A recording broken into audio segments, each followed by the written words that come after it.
झील उत्तराखंड। यह है नरकंकालों वाली झील।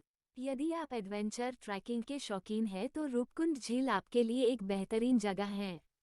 रूपकुंड झील रूपकुंड लेक हिमालय के ग्लेशियरों के गर्मियों में पिघलने से उत्तराखंड के पहाड़ों में बनने वाली छोटी सी झील है। ये झील 5029 मीटर 16,499 फीट की ऊंचाई पर स्थित है, जिसके चारों ओर ऊंचे ऊंचे बर्फ के ग्लेशियर हैं। यहाँ तक पहुँचे का रास्ता बेहद दुर्गम है, इसलिए ये जगह एडवेंचर ट्रैकिंग करने वालों की पसंदीदा जगह है। ये झील यहाँ पर मिलने वाले नरकंकालों के कारण काफ़ी चर्चित हैं। यहाँ पर गर्मियों में बर्फ पिघलने के साथ ही कहीं पर भी नरकंकाल दिखाई देना आम बात है। यहाँ तक कि झील के अंदर देखने पर भी तलहटी में भी नरकंकाल पड़े दिखाई दे जाते हैं। यहाँ पर सबसे पहला नरकंकाल 1942 में एक रेंजर H.K. मघवर द्वारा खोज गया था। तब से अब तक यहाँ पर सैकड़ों नरकंकाल मिल चुके हैं, जिसमें हर उम्र व लिंग के कंकाल शामिल हैं। यहाँ पर नेशनल ज्योग्राफिक टीम द्वारा भी एक अभियान चलाया गया था, जिसमें उन्हें 30 से ज़्यादा नरकंकाल मिले थे। यहाँ पर इतने सारे नरकंकाल आए कैसे, इसके बारे में 3 अलग अलग कहानियाँ प्रचलित हैं। 1942 में हुए एक रिसर्च से हड्डियों के इस राज पर थोड़ी रोशनी पड़ सकती है। रिसर्च के अनुसार ट्रेकर्स का एक ग्रुप यहाँ हुई ओलावृष्टि में फंस गया, जिसमें सभी की अचानक और दर्दनाक मौत हो गई। हड्डियों के एक्सरे और अन्य टेस्ट्स में पाया गया कि हड्डियों में दरारें पड़ी हुई थी, जिससे पता चलता है कि कम से कम क्रिकेट की बॉल की साइज के बराबर ओले रहे होंगे। वहाँ कम से कम 35 किलोमीटर तक कोई गांव नहीं था और सिर छुपाने की कोई जगह भी नहीं थी। आंकड़ों के आधार पर माना जा सकता है कि यह घटना 850 AD के आसपास की रही होगी। एक दूसरी किंवदंती के मुताबिक तिब्बत में 1841 में हुए युद्ध के दौरान सैनिकों का एक समूह इस मुश्किल रास्ते से गुजर रहा था, लेकिन वो रास्ता भटक गए और खो गए और कभी मिले नहीं। हालांकि यह एक फिल्मी प्लॉट जैसा लगता है, पर यहाँ मिलने वाली हड्डियों के बारे में ये कथा भी खूब प्रचलित है। अगर स्थानीय लोगों के माने तो उनके अनुसार एक बार एक राजा, जिसका नाम जसधावल था, नंदा देवी की तीर्थ यात्रा पर निकला।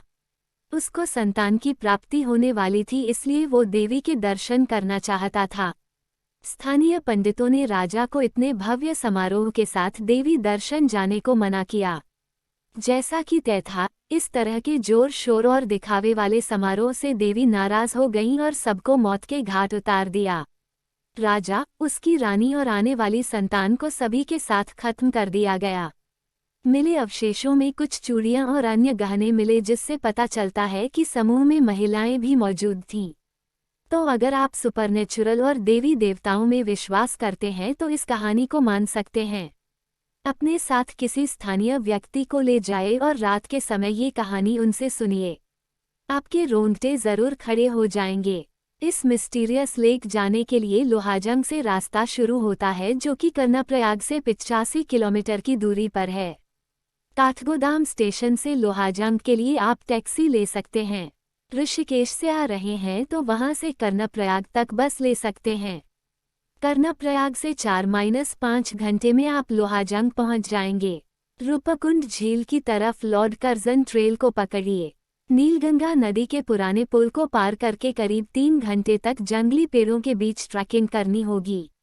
आप जल्द ही एक वाटरफॉल के पास आ जाएंगे।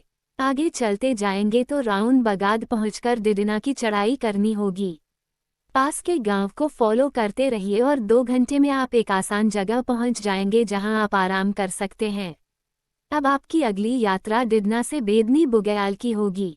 अली की तरफ से जाने वाला रास्ता छोटा पर थोड़ा खड़ी चढ़ाई वाला है। यहाँ से बुग्याल पहुँचने में आपको 3 घंटे करीब लगेंगे।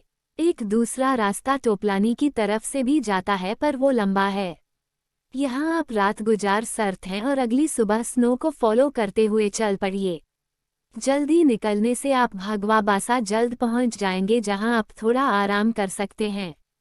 लोटनी से कालू विनायक की तरफ 4 घंटे की चढ़ाई के बाद गणेशा मंदिर पहुँच जाएंगे।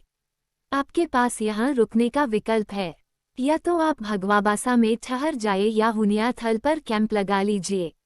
यहाँ रातें काफ़ी ठंडी होती हैं।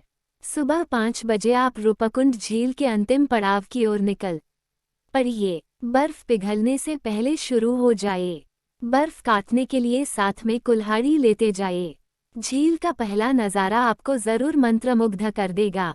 यह एक नीले रंग का बर्फीले शीशे जैसा दिखता है। बर्फ जमी होने पर भी इस पर चलने की गलती मत कीजिएगा।